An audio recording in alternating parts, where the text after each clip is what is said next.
In this video, we briefly outline how one goes about submitting freeform answer homework into Gradescope.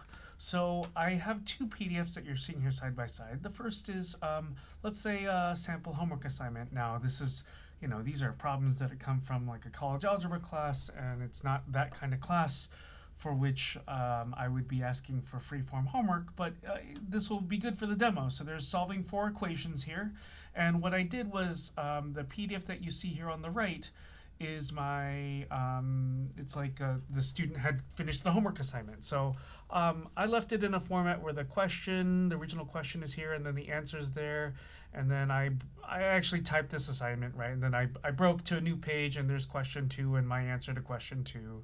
And then on a new page, here's question 3 and my answer to question 3.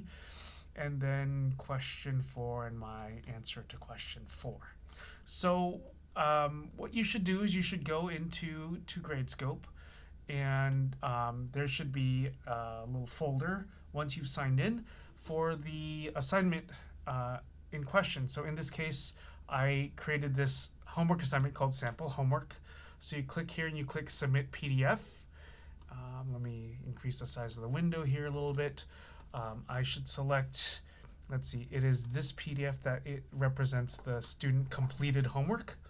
And you get to a page that looks like this. Now, instead of just hitting submit in the corner, the thing that will really help streamline grading, and it will help ensure that you get your homework back as quick as possible, is to help select which question is answered on which page of the PDF.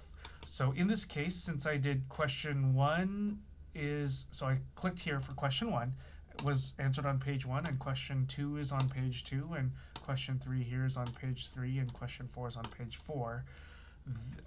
That will be really ideal as far as submitting. Now, if I just undo the work that I did right now, excuse me, let's start over.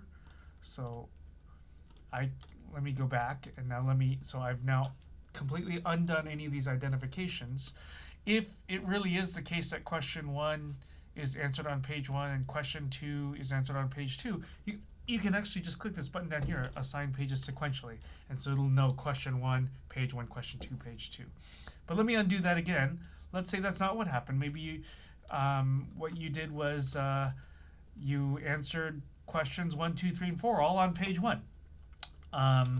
Then there wouldn't be these other pages in this case, but you would, and it'll depend on the format. Maybe your instructor wants you to have 1 question per page, but let's just say that it was okay in terms of formatting to answer all 4 questions on the same page. Then you click question 1, click page 1, click question 2, click page 1, click question 3 here, over on the left, and click page 1 again, and click question 4 on the left, and page 1 again.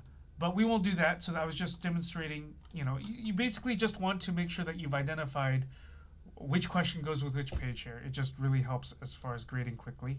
I undid all that work again. I'll go back to assigning all the pages sequentially, so you see here Q1, page 1, Q2, page 2, and so on. Click submit, and there we go. The homework has been submitted.